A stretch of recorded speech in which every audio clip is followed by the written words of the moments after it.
Your thought habits are the most powerful habits we have of all. And it is estimated that we think over 90,000 thoughts a day. So assume you sleep for 8 hours. That leaves you with 16 hours in the day left. That comes out to 57,600 seconds. That means you probably think 2 thoughts a second all day long, if not more. What is the quality of those thoughts? And then look at the quality of your life. When you become aware of your thought habits and you start to think about how you're thinking, literally, it changes everything. And that's what we're going to talk about today. You're listening or watching the Stop the Mind Screw podcast. I'm your host, Kathy Owen, certified fitness trainer and life coach since 2002, teaching others stop the mind screw process. On this channel, we talk about health, wellness, fitness, habits, and even some reality transurfing. And today, I titled this episode, What Are Your Thought Habits? Your thought habits is where your power lies. But oftentimes, we're stuck in what's called a bad thought habit loop. Your thought habits are the most powerful habits you can have. But so many of us are unaware of even what we are thinking that we can get lost in the bad habit loop. We think in excess of 90,000 thoughts a day. But do you ever contemplate what that thought is doing to your mindset, to your body, and even to your spirit? William Shakespeare, the king of awesome quotes, said in the play Hamlet, "There is nothing either good or bad, but thinking makes it so." Keep that in mind while we discuss this episode. When we change our perspective, everything changes. And oftentimes it seems to be easier said than done. But I'm here to tell you the hard part is holding on to that negative crap. So let me tell you about a story of one of my college friends. When I was a junior in college, I put thought in quotes, I had the opportunity to go to homecoming. This was a big deal to me because I had never been to homecoming on a date. I was an awkward kid in college, and I commuted from my parents' house to college without a car. This meant I had to use public transportation, a very uncomfortable spot to say the least. Dating was also awkward for me because this meant my dates always had to pick me up at my parents' house, and my parents were very strict. And for this blossoming 22-year-old rebel, you can say that friction in my house was high. I'd been dating David for a few weeks, maybe 2 dates, and homecoming was quickly approaching. David was a tall, blue-eyed, handsome Sigma Chi, and I was a Delta Zeta, and this meant something, really meant something in my little world at the time. So imagine my disappointment when the president of Delta Zeta approached me to tell me she was going to homecoming with David. What could I say? A few weeks went by, and I was at a football party at a friend's house, and as fate would have it, David and his new girlfriend show up at the same party. I was standing outside when they drove up. Terry was driving, and all of a sudden the door flew open, and out flew a crutch. She jumped out of the car, laughing her butt off, telling David, just get out of the car. You're completely capable. And David fumbles his way out of the truck and is laughing at her. And they giggle and find their way to his crutch, and she helps him inside. All the while, they are laughing at several inside jokes they have made together. It was right then and there I had a very young realization. She was better for him than I was. And let me tell you, a little seed was planted that day. I came to the conclusion 1,000 times since then, with my ex-husband for sure, but also with all the others that led me to Eddie. And even if Eddie decides to leave me, I will be able to think like this again. Terry and David married soon after college and had children, and you'd think that's the end of the story. But guess what? It's not. Fast forward 30 something years later, yeah, I am that old. I'm as old as the Super Bowl. Look it up. I had heard Eddie's daughter Chelsea talking about her childhood friend whose father, David, owned a bowling alley. And I noticed that Eddie's daughter was friends with my sorority sister on Facebook. So I asked Eddie, how does Chelsea know Terry? And he told me that their kids grew up together and they had lived on the same street when the kids were little. Talk about a small world. As fate would have it again, a few weeks ago, just a few weeks ago, David and Terry's daughter was at a swim party we had for Wyatt. That's Eddie's grandson. She and I put the connection together. Terry, Crystal's mother, actually called her while I was standing beside her. Her mom said, "Oh yeah, I remember Kathy Ingram. She and Trisha introduced me to David." Oh, yeah. Something like that. Wink, wink. Cue the song, Unanswered Prayers by Garth Brooks. And look at Eddie. He compliments me, and I don't mean it in a sense that he says compliments. We just mesh, kind of like the cute couple throwing crutches out the window. You never know what that unanswered prayer really means. So I want you to consider, what are your thought habits? How do you approach situations that outwardly seem disappointing to our human mind, but truly are a blessing? This quote from Ghandi says it all about your thought habits. Your beliefs become your thoughts. Your thoughts become your words. Your words become your actions. Your actions become your habits. And your habits become your values. Your values become your destiny. So what are your thought habits? You may have heard me talk about toxic positivity, girl, in quotes. I absolutely abhor that term, toxic positivity. And really what it means is forced positivity. Little Miriam Fried on Instagram. She's a fitness pro, but she's the one I refer to as toxic positivity girl. She calls everything out and would rather be right than kind, and is living in pride on the levels of consciousness, which I have a video on that I did a few weeks ago. You're more than welcome to watch that, and I'll have a link in the show notes as well as the description for the video. So I follow Toxic Positivity Girl just to see how that toxic positivity is working out for her. And let's just say it is not good. But I actually almost unfollowed her at the beginning of June because, oh my gosh, she did not complain about anything. She was actually boring me. Oh, but then Roe versus Wade hit, and it has been over. She is adamant about content creators speaking out about this.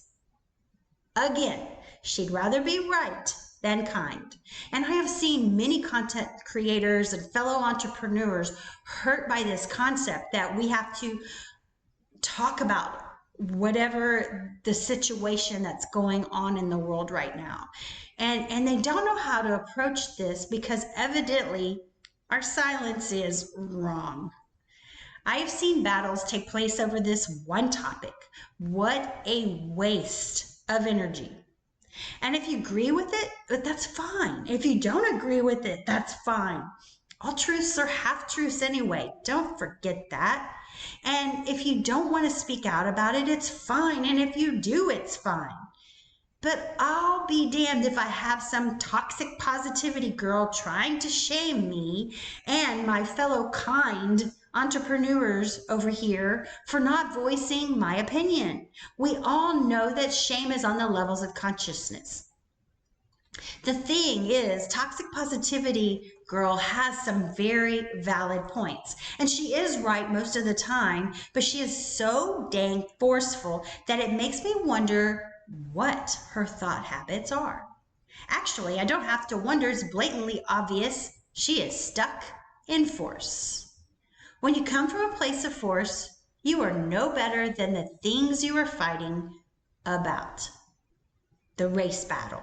Tracy Anderson Method, sheen clothing, the government and the decisions they force upon us, gun control, the supplement industry, male dominance and rudeness in the gym. Oh, the list goes on and on. Oh my God, she even had a stance on the Texas freeze, and she lives in New York City. As a survivor of the Texas freeze, I can tell you that on that topic, she was dead wrong. I did a video on the Texas freeze, and I'll have a link in the show notes and the description. When you rely on politics and the news for your information and your battles, you get stuck in a mess of destructive pendulums. Your energy gets lost in them. I have seen her visibly shaken over some of her thought habits. That is an obvious sign of a destructive pendulum at work. And this happens when we'd rather be right than kind. But there is a better way. Relax, sit back, and watch the pendulum fade away. And a pendulum is just a thought structure that everybody else thinks. It's kind of like the pain body in Eckhart Tolle's teaching, and it is from reality transurfing, and I talk about it a lot. And I also have a download on how to deal with negative pendulums, and I'll have a link in the show notes today. But toxic positivity girl, right along with that destructive pendulum, she's just going down with it, and it's very obvious. Regardless of how you define success, the question is how to achieve it. And for that, we have to start with the basics, our thoughts and attitudes, and the habits and the behaviors they create. The reality is, to a great extent, we create our own reality by the things we choose to think about and how we choose to think about them. That translates into the habits and behaviors that serve to create our success or diminish it. So what's the solution, Kathy? What can I do to help me with my thought habits? I'm so glad you asked. In my new habit download, I have a checklist, and on number 8 is harmony in thought, harmony in your thought habits. And then also step number 9, or checklist point number 9, is planning for failure. The whole premise of Stop the Mind Screw is to get into flow. And flow is when we find harmony between the challenge and the skill. And this is from the book Flow by Mihai Csikszentmihalyi. Flow, The Psychology of Optimal Experience by Mihai Csikszentmihalyi.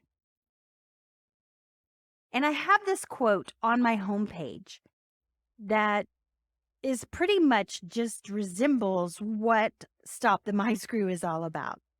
Control your inner experience, that's your mind, and you will be able to determine the quality of your life, which is as close as any of us can become to being happy.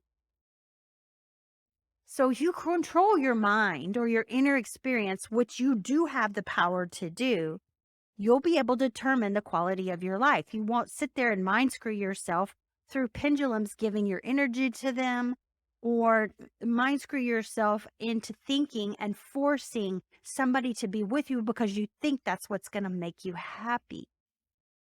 But how does one do that? I get that that's not an easy task, especially in this day and time. So we can meditate on harmony. What does that mean to you? What does harmony mean to you?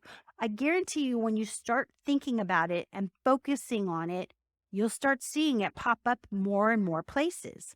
And when you focus on harmony, or gratitude, it just grows. It's just part of the law. Anyways, I also like a mental diet, and I have a resource guide that is a bonus when you download your habit guide. But the mental diet, all it is you're going to have negative thoughts. It's just part of being human, but you don't dwell on them. And Emmett Fox teaches us in his little book on the 7-day mental diet to go 7 days without dwelling on the negative thoughts. And when you do this, you'd be surprised at how it transforms your world. You just let them go, let them go, let them go. It's not your fault that you're thinking them. It is your fault that you're not controlling them. You're just letting your mind go. And that's where we want to find that control. Another way you can find harmony is take a break when you're frustrated. Just get up and walk away. When you do that, you bring flow back into the process, because you're going to have challenges and you're going to have your skill. And when you just step up and walk away and come back, it changes everything. And step number 9, or checklist point number 9, is plan for failure. Because it's not if you're going to fail, it is when. If you plan ahead, you won't need to rely on willpower to achieve your goals. So you plan, I expect failure, and I'm going to plan to, I don't know, get up and take a break when needed. And this is called implementation intention. And the strategy requires visualizing not only your goals, but also any potential obstacles you will have and how you will overcome them. Because again, I'm going to tell you, it's not if you're going to fail, it is when. So I have a little note on here to tell the story about when I took CPR. I took CPR so many times as a personal trainer that I could probably teach it, but I had this one instructor really teach us how to handle an emergency situation. I always say, I know CPR, but I don't want to perform it. But when she taught me this, it changed everything. And this is how you plan for failure. She told us that what she does is she pictures in her mind, what happens if that person falls down and passes out right there? And what are your steps? What are you going to do? Because you've taken CPR so many times, you really could probably do it in your sleep. And that's what you want to focus on. You want to focus on the steps you would follow. And as a doctor, as an EMS, as somebody who does CPR, performs CPR, they already do this in their mind, whether they realize that or not, because technically you are trained to do that. So you're training your brain to deal with a traumatic situation, because when it comes to play, you're in the habit of, oh, this is what I have to do. And when you're in the habit of something, it comes naturally, it comes unconsciously. So I have to ask you, how will you control your thought habits? You can do a mental diet, you can practice meditation, and understand where is your focus and what can you control? What can you control? Whereas toxic positivity girl is fighting so many different things that she really can't control. And when she lets go of that control, first of all, she'll be kind, because she won't be griping at people that really already know, oh, honey, I can't control that. Dude, that's a pendulum you're falling into. But she won't hear that. She'd rather fight over it. And then you also don't get all shaky and upset when some law comes into place that, yeah, it's going to affect you. But you know what? You're human. You have to live here. It is what it is. And you're going to sit there and fight a supplement industry or fight Tracy Anderson Method. Let's take that, for example. Tracy Anderson, I taught her method before she even came up with it. My boss taught me this class that we called forfeit. That was the same thing that Tracy taught. And so when Tracy Anderson put out her book, The Tracy Anderson Method, I got the book. And there were some things in there, girl, that was just wrong. I mean, she says some really crazy fitness things. So is toxic positivity girl right? Abso-freaking-lutely. But she's not pulling from what she can control. She can't control it. Tracy Anderson is going to be big in no matter what, whether she likes it or not. She's not going to take anything and get somebody to change their mind if they like it. I love Tracy Anderson Method. It works. It's wonderful. It's easy. And especially for my older adults, it's simple and they can do it because they're not lifting weights and it's all about range of motion and it works. But some of her concepts are off the charts. Not even correct, but that's a whole nother story. And that's not something I can control. I'm not going to go complain about Tracy Anderson and shut my mind down to anything that has to do with that when there is some right in it. All truths are half truths. Just remember that. Another way you can control your thought habits is to find a hobby. A hobby is something that can distract you and also get you out of the pendulum's hook and give you something to work for. We need 5 hobbies. We need one that earns us money, one that gets us in shape and keeps us healthy, one that gains us knowledge, one that builds mindset, and one that builds creativity. And one of the last things that you can do to control your thought habits is balance. Life is all about balance. You're going to have ups and downs, highs and lows, pulls in each direction. And when you're in a really bad situation and you're really stressed out and tense, just know it's not always going to be that way. And that is not toxic positivity. That is actually a fact. And sometimes when you can focus on that, remember, focus and what you can control, that brings your power back because your thought habits is where your power lies. All right, that's my episode for today. I hope you liked it. If you did, be sure to share it with somebody who could benefit. And until next time, I'll see you next time. Peace out and namaste.